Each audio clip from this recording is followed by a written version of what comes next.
زبان میں۔ میرے محترم بزرگوں اور دوستوں، وقت بہت زیادہ ہو چکا ہے۔ ہمارے اسٹیج پر ایسے ایسے حضرات تشریف فرما ہیں شیخ الحدیث صاحب کہ وہ لوگ کئی گھنٹے تک بیان کر سکتے ہیں، بول سکتے ہیں، لیکن وقت کا تقاضا ہے کہ بیان کو طول نہ دیا جائے، بڑا نہ کیا جائے۔ مختصر میں چند بات بول کر کے حضرت دعا فرما دیں گے، اس کے بعد انشاءاللہ کھانے کا انتظام ہے۔ میں نے اللہ کے رسول کی حدیث پڑھی، اللہ کے رسول فرماتے ہیں الدین النصیحہ، دین سراسر خیر خواہی ہے، بھلائی ہے، اپنوں سے بھی بھلائی، غیروں سے بھی بھلائی، دوست سے بھی بھلائی، دشمن سے بھی بھلائی، بھائی سے بھی بھلائی، اوروں سے بھی بھلائی۔ یہ حدیث چھوٹی ہے، مختصر ہے، بہت ہی معنی خیز ہے، بہت سے چیز اس کے اندر پوشیدہ ہے، پنہا ہے۔ میرے محترم بزرگوں اور دوستوں، اس حدیث کی جامعیت کے تعلق سے بہت سی باتیں ہیں۔ اللہ کے رسول صلی اللہ علیہ وسلم سے صحابہ کرام پوچھے، اے اللہ کے رسول، یہ خیر خواہی کن کے لیے ہے، یہ بھلائی کن کے لیے؟ فرماتے ہیں للہ ولرسولہ ولکتابہ ولعامۃ المسلمین۔ چار چیزیں اللہ کے رسول صلی اللہ علیہ وسلم فرمائے، اور بہت ہی لمبی باتیں ہیں اس کے اوپر۔ نہ کہتے ہوئے چند بات کو بول کر کے اپنی بات کو ختم کروں گا۔ میرے محترم بزرگوں اور دوستوں، ایک واقعہ، دو واقعہ بیان کروں گا، پھر بات کرتا ہوں۔ یہ بھلائی آج کے دور کے اندر، آج کے ماحول کے اندر جو نفرتیں ہو رہی ہے،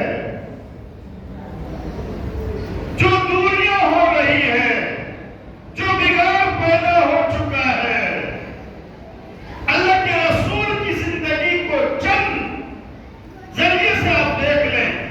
اللہ کے رسول صلی اللہ علیہ وسلم کے اوپر پتھر سے لہو لہان کر دیا گیا، اللہ کے رسول کے گردن پر اوجھڑی ڈال دیا گیا، اللہ کے رسول صلی اللہ علیہ وسلم کے راستے میں کنویں کھودا گیا، اللہ کے رسول صلی اللہ علیہ وسلم کے لیے کانٹا بچھایا گیا۔ کیا اللہ کے رسول صلی اللہ علیہ وسلم ان تمام کا جواب وہ جو دیے تھے اس سے دیے؟ نہیں، اللہ کے رسول صلی اللہ علیہ وسلم ان تمام کا جواب بھلائی سے دیے، ان تمام کا جواب دعا سے دیے، ان تمام کا جواب خیر خواہی سے دیے۔ اللہ کے رسول کبھی بھی کسی سے کسی اعتبار سے بدلہ نہیں لیے ہیں۔ پتھر برسانے والے کے اوپر اللہ کے رسول دعا کیے۔ الدین والنصیحہ، دین نام ہے سراسر خیر خواہی کا، بھلائی۔ میرے محترم بزرگوں اور دوستوں، میری ماں اور بہنیں بھی سن رہی ہیں میری باتوں کو۔ ایک واقعہ میں نے کئی بار سنایا ہے، مختلف انداز میں لوگ آتے ہیں، اس وجہ سے پھر سنانے کا ارادہ ہوگا۔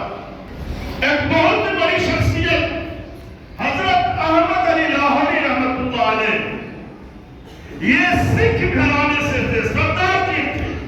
اللہ نے ان کو ہدایت دیا، مسلمان بن گئے۔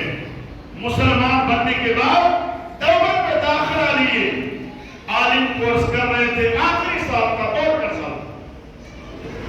اس سال کے اندر ایک نواب خاندان سے، بڑے خاندان سے، لاہور سے آئے حضرت شیخ الحدیث رحمۃ اللہ علیہ کے پاس، اور تمام طلبہ کے اوپر نگاہ ڈالنے کے بعد جو ہے حضرت کو بولے کہ حضرت یہ بچہ مجھے پسند ہے، میں اس بچے کی شادی اپنی بچی سے کرنا چاہ رہا ہوں، آپ کی کیا رائے ہے؟ حضرت بولے کہ ٹھیک ہے، میں اس سے جو ہے مشورہ کر لیتا ہوں۔ حضرت بولے کہ دیکھو بیٹا، ایسی ایسی بات ہے، فلاں صاحب آپ کا رشتہ لے کر کے آئے ہیں، کیا رائے ہے؟ بولے حضرت میری والدہ ہر روز مجھے گالیاں دیتی ہے، تو مسلمان بن گیا ہے، میرے دین کو چھوڑ دیا ہے، میں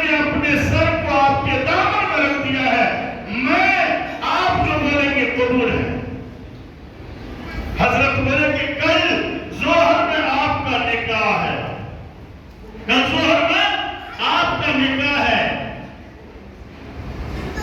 وہ جو کپڑا پہنے ہوئے تھے کپڑا گندا تھا،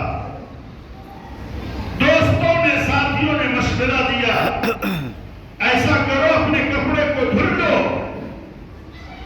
کپڑے کو ساتھی کا کسی ساتھی کا نئے کپڑے لے کر اس کو پہن لو شادی کے لیے، بولے میں کسی کا کپڑا نہیں پہنوں گا، تو ساتھیوں نے مشورہ دیا کہ اس کپڑے کو دھو لو اور پہنو، صبح کے وقت فجر کے نماز کے بعد کپڑے کو دھلے، اللہ کا کرنا ایسا ہوا کہ ابر چھا گیا، آسمان پر بارش ہوئی، وہ کپڑا سوکھا نہیں، اسی گیلے ہوئے کپڑے میں پہنچ گئے ظہر کے نماز میں، اور حضرت نے ان کا نکاح پڑھا دیا۔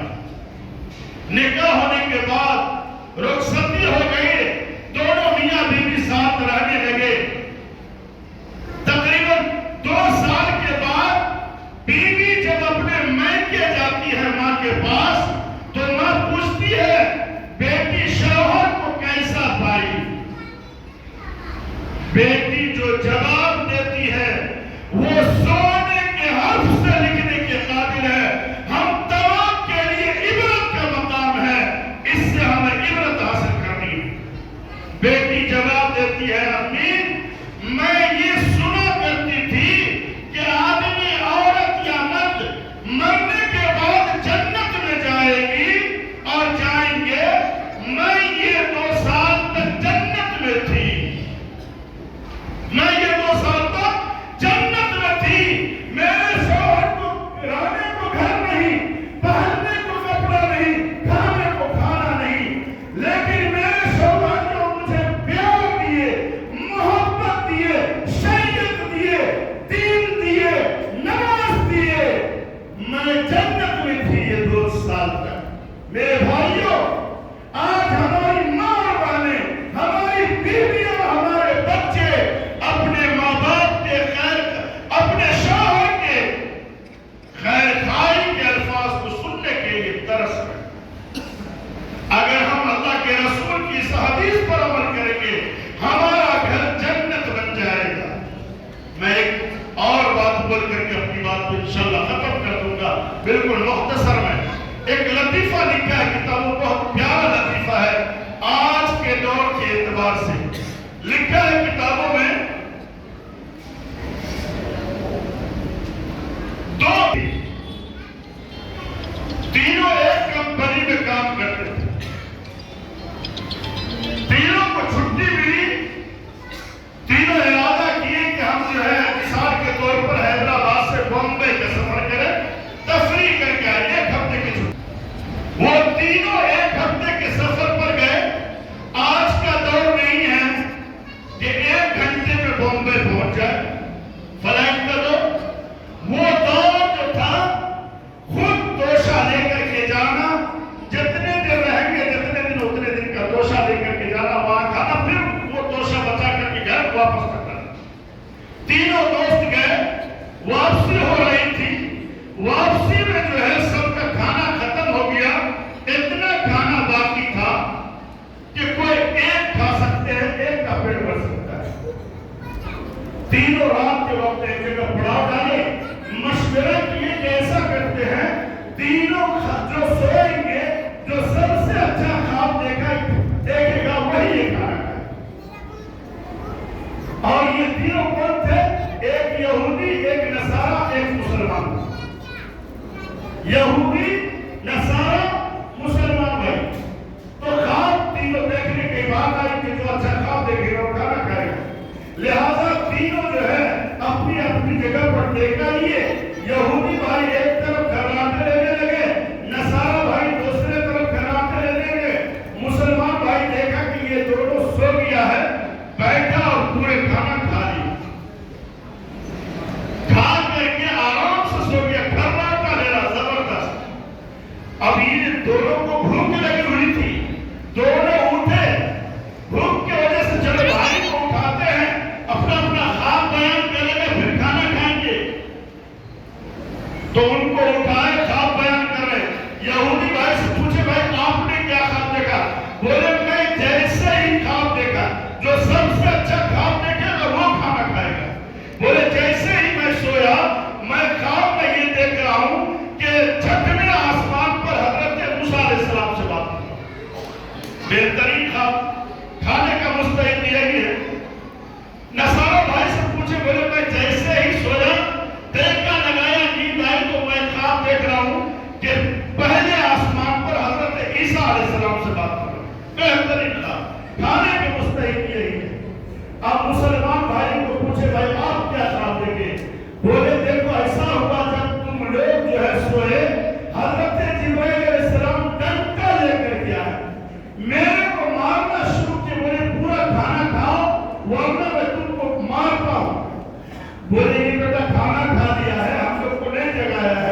بولے میں بہت آواز دیا، ایک چھٹے آسمان پر تھے اور ایک پہلے آسمان پر میری آواز نہیں سنی۔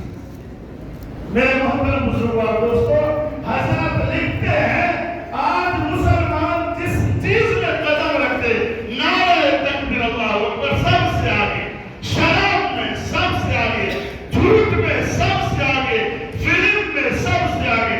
اے مسلمانوں، اپنی زندگی کو دیکھو، اللہ کے رسول صلی اللہ علیہ وسلم کو اپنا آئیڈیل بناؤ، اللہ کے رسول صلی اللہ علیہ وسلم کی سیرت کو، اللہ کے رسول کی بتائے ہوئے سنت پر عمل کرنا شروع کرو، زندگی بہترین ہو جائے گا۔ اللہ تعالی ہم تمام کو کہنے سننے سے زیادہ عمل کی توفیق عطا فرمائے۔ وآخر دعوانا ان الحمد للہ رب العالمین۔